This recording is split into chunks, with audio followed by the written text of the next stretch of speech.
Je vous invite à prendre vos Bibles et à les ouvrir dans l'évangile de Luc au chapitre 11. Et on va lire les passages du verset 14 au verset 20. Et juste avant qu'on lise, j'aimerais juste resituer un peu la situation pour que personne ne soit choqué, parce que parfois, ces histoires sont porteuses d'un profond mystère, de choses qu'on ne saisit pas toujours. Mais Jésus va arriver dans un endroit où il y a un homme qui est possédé par un démon. Et cette possession se manifeste par le fait que cet homme est muet. Il ne peut plus parler. Je ne sais pas si vous avez déjà essayé de jouer au roi du silence, mais moi, quand j'étais petit, je ne tenais pas très très longtemps, peut-être comme vous pouvez vous en douter. Mais imaginez un homme qui est privé de pouvoir parler. Un homme qui est privé de goûter à la liberté du langage. C'était un homme qui était dans une grande captivité. Et Jésus va aller à sa rencontre et va chasser ce démon. Et écoutez bien. Jésus chassa un démon qui était muet. Lorsque le démon fut sorti, le muet parla et la foule fut dans l'admiration. Mais quelques-uns dirent, c'est par Belzébul, le prince des démons, qu'il chasse les démons. Et d'autres, pour l'éprouver, lui demandaient un signe qui venait du ciel. Comme Jésus connaissait leurs pensées, il leur dit, tout royaume divisé contre lui-même est dévasté, et une maison s'écroule sur une autre. Si donc Satan est divisé contre lui-même, comment son royaume subsistera-t-il, puisque vous dites que je chasse les démons par Belzébul? Et si moi je chasse les démons par Belzébul, du coup vos fils, par qui les chassent-ils? C'est pourquoi ils seront eux-mêmes vos juges, leurs fils. Et on arrive maintenant au verset important. Mais si c'est par le doigt de Dieu que je chasse les démons, le royaume de Dieu est donc venu vers vous. On voit dans ce passage que Jésus va libérer un homme de l'oppression dans laquelle il vivait. Et il y a des gens qui sont là et qui vont commencer à l'éprouver. Et ils vont lui dire, mais montre-nous un signe du ciel. Et après, ils vont l'accuser et ils vont dire, en fait, ce que tu es en train de faire, c'est par le prince des démons que tu es en train de le faire. Et il nous est dit que Jésus, connaissant leurs pensées, leur expliqua en fait quelque chose de tout à fait logique, qu'on va prendre le temps quand même de développer pendant quelques instants. Il leur dit, si Satan possède ce garçon, pourquoi est-ce que Satan délivrerait ce garçon? Il leur dit, si j'utilise le pouvoir satanique pour chasser Satan, alors de ce fait, sa maison est divisée et elle tombera. Et ensuite, il va leur poser une question, il leur dit, mais si moi, vous m'accusez de chasser les démons par le prince des démons, de ce fait, vos fils à vous, en fait, par quel pouvoir, par quel nom, par quelle autorité est-ce qu'ils chassent les démons? Qu'est-ce que Jésus veut dire par ça? En fait, il leur dit, vous prétendez que je chasse les démons par cet esprit de Belzébul, ça n'a aucun sens que je le fasse, mais admettons un instant que ce soit le cas. Au moins, l'avantage, c'est que cet enfant, au moins, il est délivré. Mais par contre, il va leur dire ensuite, et il va s'adresser aux pharisiens, et il leur dit, mais par contre, vos fils à vous, vos semblables, vos disciples, eux, par qui chassent-ils les démons?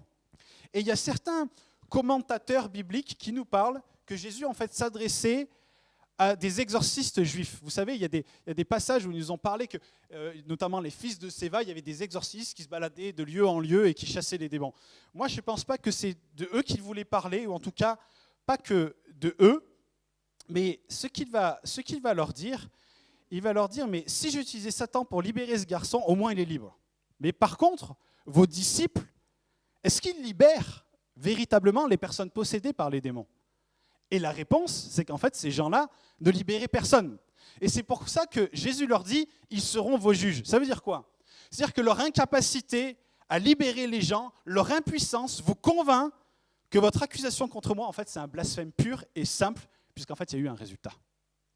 Vous me suivez?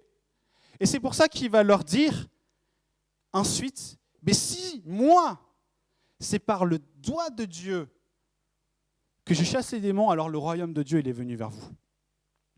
Et j'ai lu ces passages pendant des années, et cette expression, le doigt de Dieu, moi, immédiatement, je ne sais pas à quoi vous pensez, chapelle Sixtine. On pense au doigt de Dieu tendu, là, avec Adam qui juste flanche le doigt et qui ne fait pas d'effort pour atteindre le doigt de Dieu. Mais j'ai toujours imaginé ça. Et cette image, elle m'a toujours, je sais pas, mis dans un état interrogatif. Et je lisais ça, je dis, mais cette expression, il y a comme une espèce de mystère dedans, le doigt de Dieu.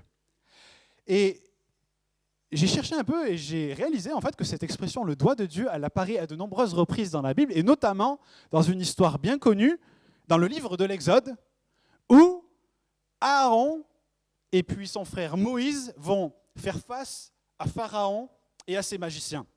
Et je vous rappelle un petit peu les choses, mais donc Dieu envoie Aaron, envoie Moïse vers le Pharaon, et ils vont arriver avec le bâton, et il va jeter son bâton par terre, et le bâton de Moïse va se transformer en un énorme serpent. Et là, les magiciens, ils vont faire toutes sortes de sorcelleries, de choses, et ils vont obtenir le même résultat, leur bâton se transforme en serpent. Sauf que ça se termine par le serpent de Moïse qui va engloutir leur serpent. Vous pouvez imaginer la scène, vraiment quelque chose quand même de intense, quoi. Ensuite, dans le chapitre 20, dans le chapitre 7, au verset 20, on voit que ensuite Aaron va frapper les eaux du fleuve. C'est le premier fléau. Et toutes les eaux vont se transformer en sang. Et là, Pharaon, il tourne la tête vers les magiciens, ils font toutes sortes de trucs, et ils arrivent à obtenir le même résultat. Ouf, au moins ils arrivent à rivaliser. Deuxième fléau, je ne sais pas si vous vous souvenez, Aaron va étendre sa main sur les eaux d'Égypte, et il y a des milliers et des milliers et des milliers de grenouilles, de crapauds qui vont sortir, au point qu'il y en avait dans les maisons, qu'il y en avait dans les lits, il y en avait dans les fours, il y en avait dans les pétrins, il y en avait de partout. Et ils ont tous subi cela, mais quand même, Pharaon, il veut être sûr, il se tourne vers ses magiciens, et ils arrivent à faire la même chose.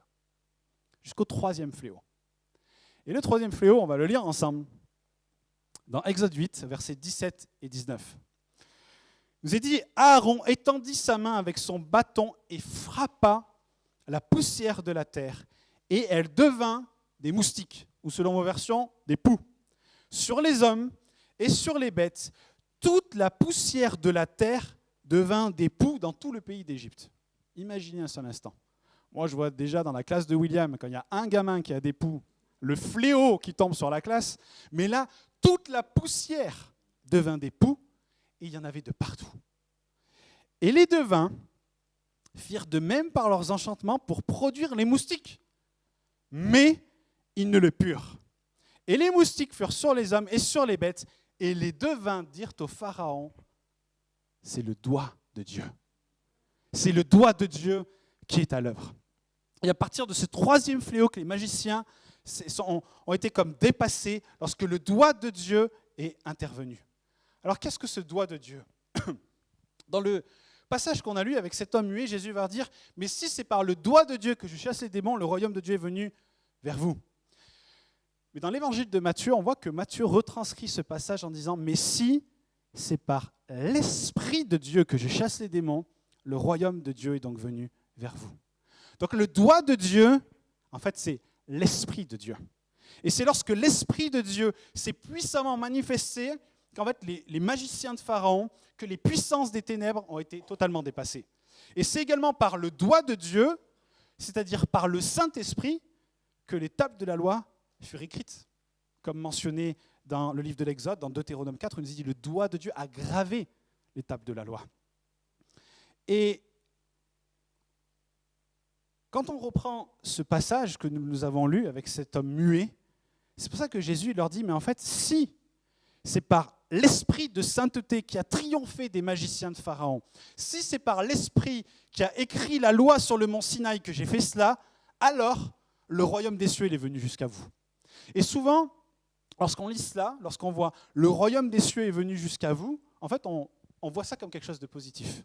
On voit ça comme quelque chose de bon. Mais ce que dit en réalité Jésus ici, c'est à ces hommes, il leur dit, mais vous étiez cachés dans votre mensonge, vous étiez cachés dans la dureté de vos cœurs, vous étiez cachés dans votre incrédulité, dans votre erreur, et maintenant, le Saint-Esprit vous a démasqué. Maintenant, le Saint-Esprit a tout mis en lumière et a montré ce qu'il y avait dans votre cœur. Je le dis autrement, D'une certaine manière, Jésus dit, si j'ai accompli cette délivrance par le doigt de Dieu qui écrit la loi du mont Sinaï, si j'ai accompli cette délivrance aussi par le doigt de Dieu qui a écrit dans le palais de Belchassar et qui a dit, vous avez été pesés, vous avez été trouvés légers, si j'ai fait ça par le même doigt de Dieu qui a transformé toute la poussière de l'Égypte en moustiques et par lesquels les magiciens de Pharaon n'ont rien pu faire, si j'ai fait cela par l'esprit de sainteté qui a écrit la loi de Dieu sur la pierre, alors il est manifestement évident que le royaume de Dieu vous a démasqué. Vous avez été découverts pour votre duplicité, pour votre mensonge et votre dureté de cœur. C'est un moment où c'est comme si le Saint-Esprit mettait tout en lumière. Et cette déclaration que fait Jésus ici, et j'ai beaucoup aimé ce que Daniel a partagé au début de ce culte, nous amène souvent à croire et à lutter face à l'idée que Dieu est comme un Dieu légaliste. Comme une espèce de policier cosmique de l'univers qui attend qu'on fasse quelque chose de mal, avec ce sentiment effrayant que la loi de Dieu, que le doigt de Dieu qui écrit la loi, se dresse contre nous et attend simplement qu'on fasse quelque chose de mal pour nous tomber dessus. Comme ces pharisiens, comme pour nous condamner. Et il est vrai que le doigt de Dieu, le doigt de la loi nous condamne au travers de la loi. Mais si on arrêtait ce message ici, ce serait complètement incomplet. Ça veut dire qu'en fait, qu'on s'arrête avant la venue de Jésus, qu'on s'arrête avant la venue du Saint-Esprit. Vous savez, moi, j'aimerais vous partager, moi, j'ai une lutte dans ma vie chrétienne, je lutte avec cette pensée que Dieu est terriblement en colère contre moi quand je fais quelque chose de mal. Je vous le confesse, je lutte avec ça. Mais parce que je lutte avec ça, ça veut dire quoi ? C'est-à-dire qu'en fait, ça nous amène dans des schémas où on essaye de produire avec nos propres forces des œuvres qui vont plaire à Dieu. Ça veut dire que si vous n'y arrivez pas à vous culpabiliser et vous êtes désemparé et vous êtes fatigué, et si vous y arrivez, c'est à propos de vous. Ce sera à propos de vos œuvres. Et en fait, en faisant et en agissant ainsi et en pensant ainsi, en fait, on s'émancipe, on se sépare de l'œuvre que Dieu a accomplie à la croix au travers de Jésus, puisqu'en fait, on essaye de tout faire par nos propres forces. La Bible, elle nous relate un autre moment particulier dans le ministère de Jésus, où il nous est dit qu'il était dans le temple et qu'il enseignait toute la foule. Et il est en train d'enseigner, et moi quand je dis ça, j'imagine ainsi, les portes du temple s'ouvrent d'un coup, les pharisiens arrivent, ils traînent une femme devant Jésus, ils le coupent dans sa prédication, ils déposent cette femme devant lui, ils disent « Maître, cette femme, elle vient d'être prise en flagrant délit d'adultère. » Et selon la loi de Moïse, selon la loi que le doigt de Dieu, que l'Esprit de Dieu a écrit, cette femme, il faut qu'elle soit lapidée. Et Jean, au chapitre 8, au verset 6, nous dit « Il disait cela pour l'éprouver, afin de pouvoir l'accuser. » Et là, on assiste ensuite à une scène incroyable. Il nous est dit « Mais Jésus s'étant baissé, écrivait avec son doigt sur la terre. » Donc on se trouve devant Jésus qui écrit avec son doigt, le doigt de Dieu, une parole. Et on ne sait pas ce qu'il a écrit. Il est inutile d'ailleurs d'essayer de savoir ce qu'il a écrit parce que ça n'est pas dit. Mais on sait une chose, c'est que la parole de Dieu, la parole de Jésus, comme nous dit le livre d'Hébreux, c'est une parole qui est comme une épée à double tranchant, qui juge les désirs, les intentions des cœurs. Et face à cette femme abandonnée aux sortes d'accusateurs qui étaient impitoyables, qui se servent de la loi écrite par le doigt de Dieu pour la faire lapider, Jésus, par le même doigt de Dieu, va dire que celui de vous qui est sans péché jette le premier la pierre contre elle. Et après, il se rebaisse à nouveau et il écrit sur la terre. Et quand ils entendirent cela, accusés par leur conscience, ils se retirèrent un à un, depuis les plus âgés jusqu'au dernier. Et Jésus resta seul avec la femme qui était là au milieu. On voit dans ce passage que ce même doigt de Dieu va mettre en lumière le péché de la vie de ces hommes, libérer cette femme de sa culpabilité et pardonner ses péchés. Et là, il nous est dit, alors s'étant levé et ne voyant plus que la femme, Jésus dit, « Femme, où sont ceux qui t'accusaient ? Personne ne t'a-t-il condamné ?» Et elle répondit, « Non, Seigneur. » Et Jésus lui dit, « Je ne te condamne pas non plus, va et ne pêche plus. » On a d'un côté la loi qui accuse et de l'autre le doigt de Dieu personnifié en la personne de Jésus qui pardonne les péchés, lui qui est le juge miséricordieux. Et Dieu nous révèle à plusieurs reprises dans la Bible que cette loi, c'est plus sur des tables de pierre que Dieu veut l'écrire, mais c'est au plus profond de notre être. C'est dans notre cœur par la puissance du Saint-Esprit. Et rien de ce que Dieu se propose d'exécuter n'est une impossibilité pour sa puissance. Vous savez, lorsque Dieu dit quelque chose dans sa parole, il ne le dit pas s'il ne veut pas le faire ou qu'il n'est pas en capacité de le faire. Il y a des milliers d'années, il a écrit sa loi par son esprit sur 2 tables de pierre sur le mont Sinaï, et à présent, il écrit ses commandements dans les cœurs qui sont bien disposés à lui. Ça veut dire qu'il ne s'agit pas de savoir si Dieu peut écrire dans votre cœur par son esprit. La question, c'est est-ce que vous voulez qu'il y écrive ? La Bible nous dit ni par force, ni par puissance, mais par mon esprit. Pour reprendre le témoignage que je vous donnais tout à l'heure de ma propre vie, je le vois. Des fois, je développe beaucoup de force, beaucoup d'efforts pour essayer de faire les choses par moi-même, mais ce n'est pas par nous-mêmes que ça fonctionne. C'est seulement par l'Esprit de Dieu. Il n'y a que par l'Esprit de Dieu qu'on peut vivre cette réalité. C'est son Esprit en nous qui agit et qui fait ce travail et non par nous-mêmes.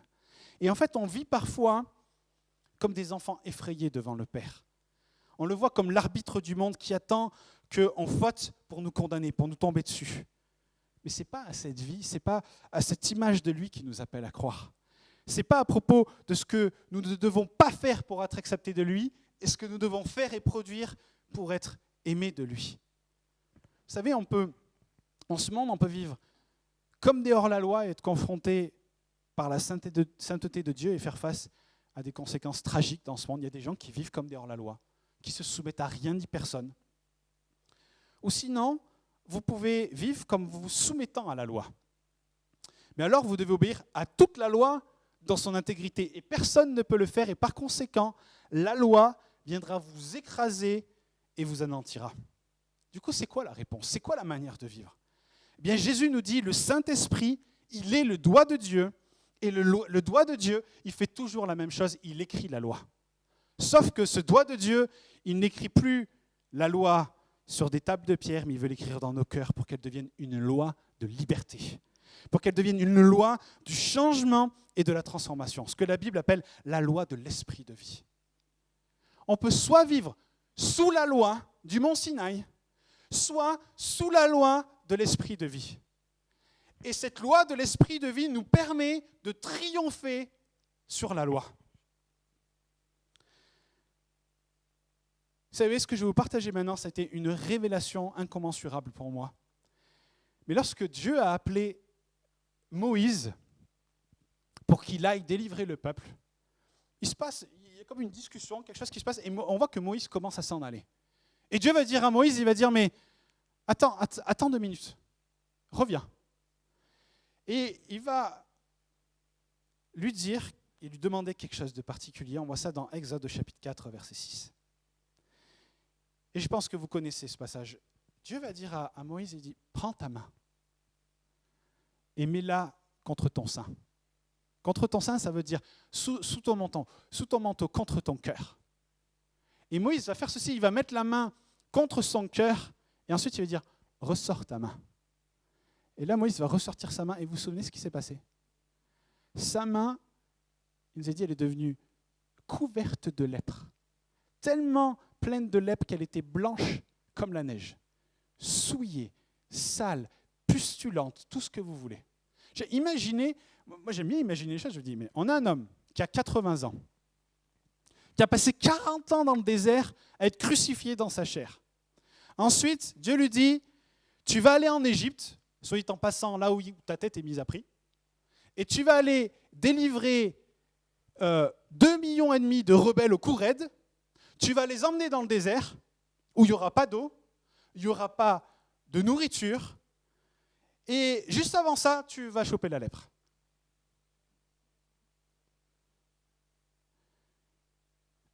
Mais heureusement, ça ne s'arrête pas là.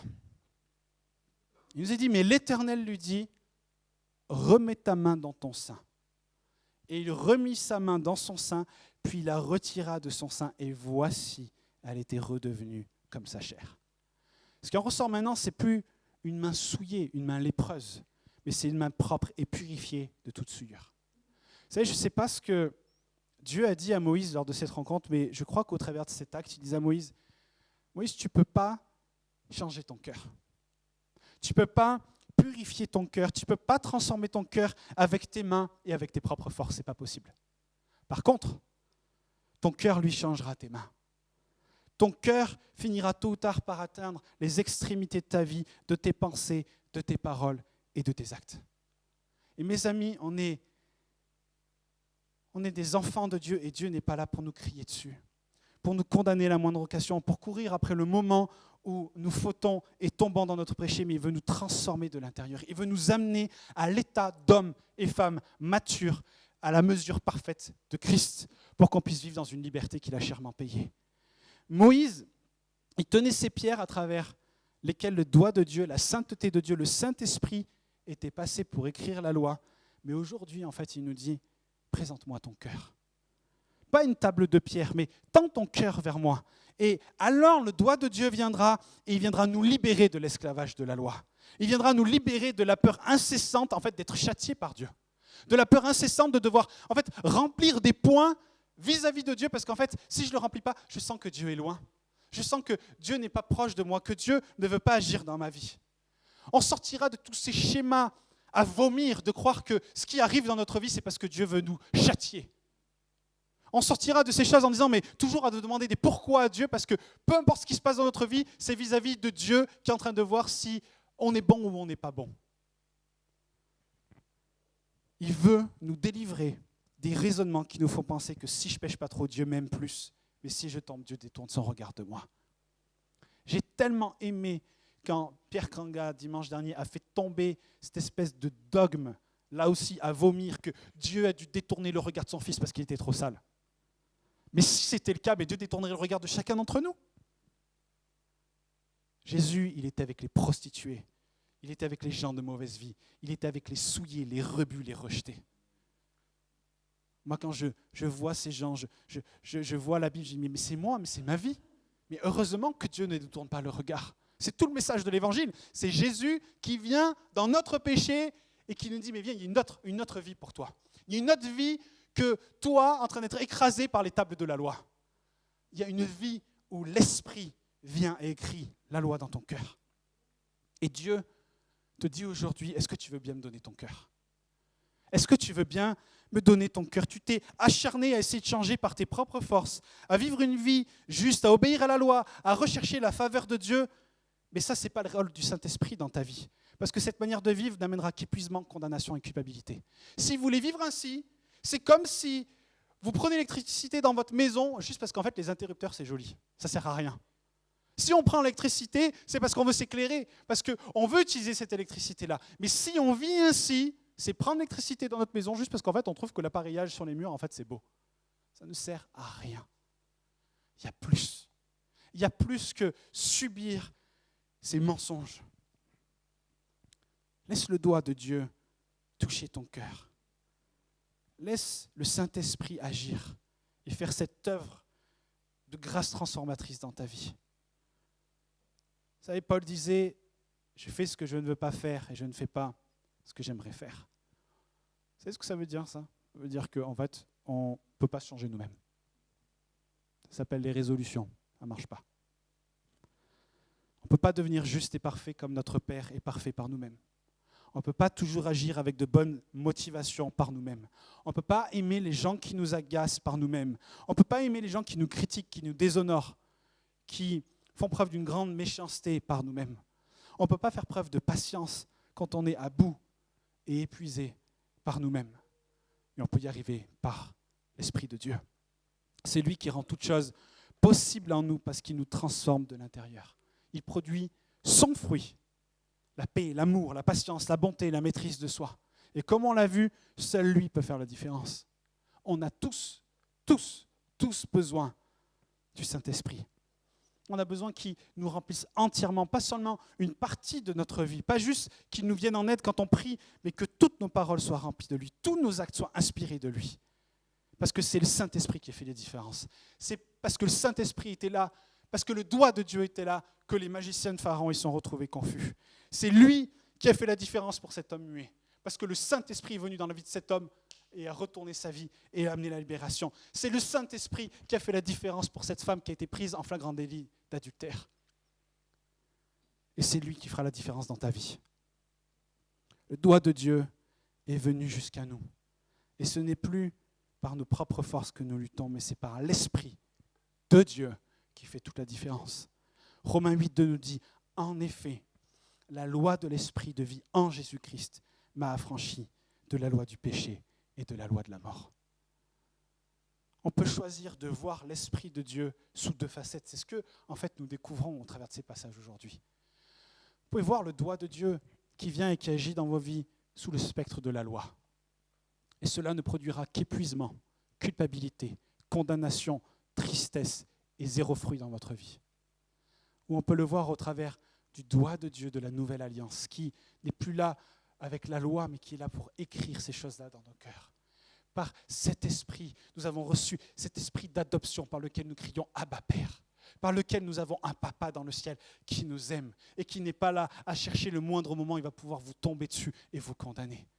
Si vous vivez ainsi, vous savez de quoi je parle. C'est épuisant, c'est culpabilisant, c'est désœuvrant.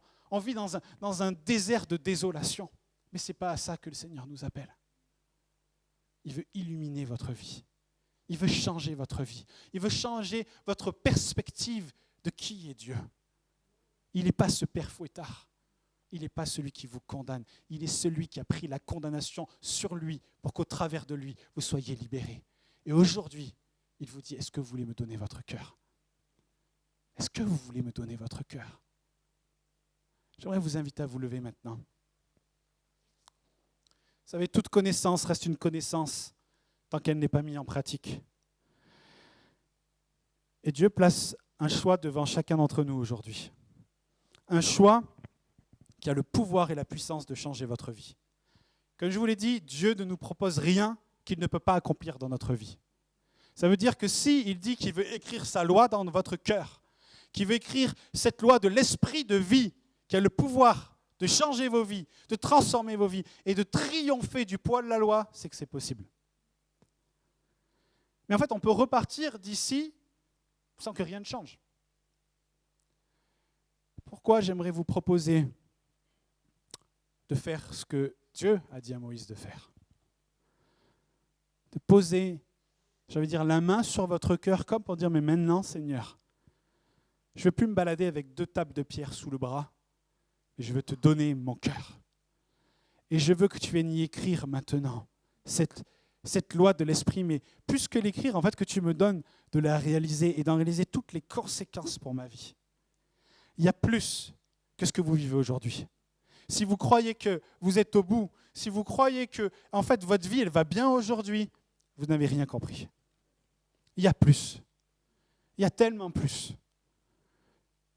Et le Saint-Esprit veut vous faire découvrir cela. Il veut vous faire découvrir la joie de servir Dieu dans l'amour et en étant aimé.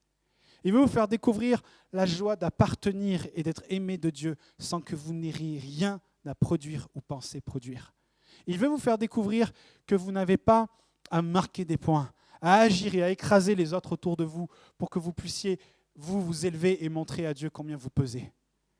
Tous ici, nous avons été pesés comme Belshazzar a été pesé et à chacun d'entre nous, le Seigneur dit, tu as été trouvé léger. Nous ne pesons rien dans la balance de Dieu. Mais Jésus pèse tout. Et c'est en Jésus que nous sommes cachés. C'est en Jésus que nous avons cette liberté, au travers de l'esprit de vie. Alors, si vous voulez, ce matin, et je ne force personne, c'est entre vous et Dieu, chacun les yeux fermés, on ne regarde pas ce qui se passe à droite ou à gauche.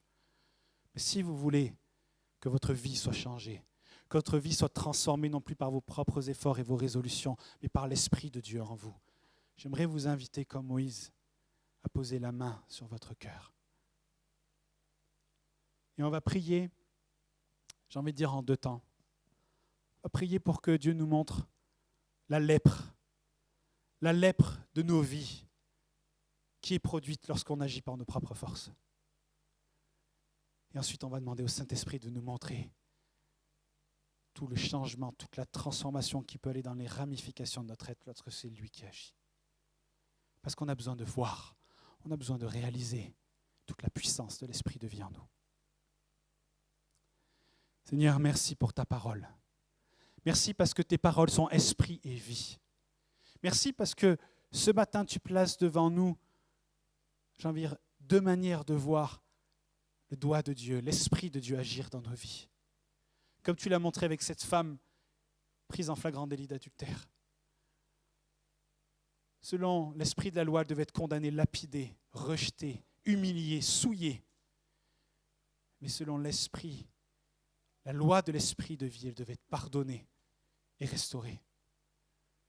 Et Seigneur, nous vivons souvent dans cette dualité. Et je te prie maintenant, alors que ceux qui ont envie de voir un changement, une transformation dans la vie, ont leurs mains sur le cœur. Saint-Esprit, tu viennes maintenant nous révéler et nous montrer toute la lèpre qu'entraîne d'agir par nos propres forces dans notre vie. Seigneur, tellement de zones de nos vies sont lépreuses, sont souillées, sont sales, et restent sales parce qu'on a voulu avancer par nos propres forces. Seigneur, je te prie que tu nous ouvres les yeux maintenant devant tous les mensonges dans lesquels nous croyons concernant ta personne, concernant la manière dont nous vivons en essayant de marquer des points devant toi. Montre-nous les mains lépreuses de nos vies. Montre-nous ces zones, Seigneur, où en fait on est désespéré, désemparé, parce qu'on essaye par nos propres forces. Vraiment, mais ouvre nos yeux, qu'il y ait des chemins de Damas qui soient découverts pour chacun d'entre nous ce matin, dans toutes ces choses que nous essayons de produire par nous-mêmes. Saint-Esprit, montre-nous que rien ne changera tant que nous essaierons par nous-mêmes.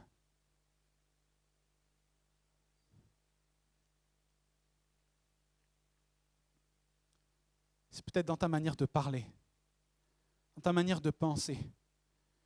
Tu luttes avec l'orgueil, tu écrases les gens autour de toi pour t'élever parce que tu n'as pas compris que tu es aimé de Dieu, quoi que tu fasses pas.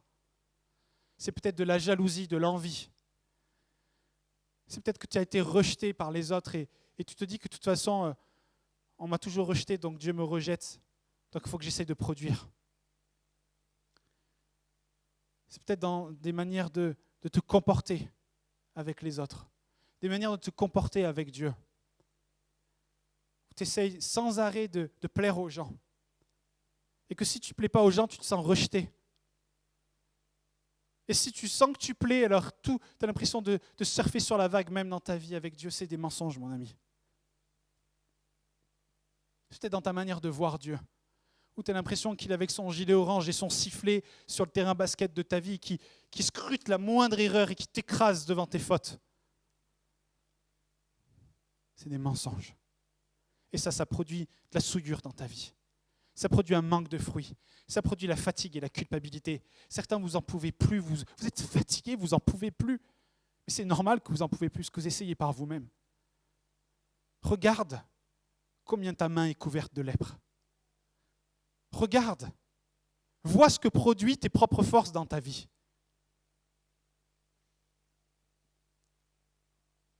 Maintenant, remets ta main sur ton cœur. Saint-Esprit, montre-nous maintenant ce qui se passe quand c'est toi qui écris dans nos cœurs. Quand c'est toi qui viens avec une autre loi qui surpasse, qui supplante cette loi des tables de pierre. Tu dis que c'est par cette loi de l'esprit de vie qu'on peut triompher sur ces choses. C'est une loi qui surpasse cette autre loi. Et maintenant, sors la main de ton cœur et regarde. Saint-Esprit, montre-nous maintenant ce que peut être notre vie. Lorsque c'est toi qui agis, lorsque c'est toi qui œuvres en nous, lorsque c'est toi qui viens changer des efforts en automatisme, lorsque c'est toi qui viens changer des résolutions en une attitude où tu viens frapper de manière douce à la porte de nos cœurs pour nous montrer les choses.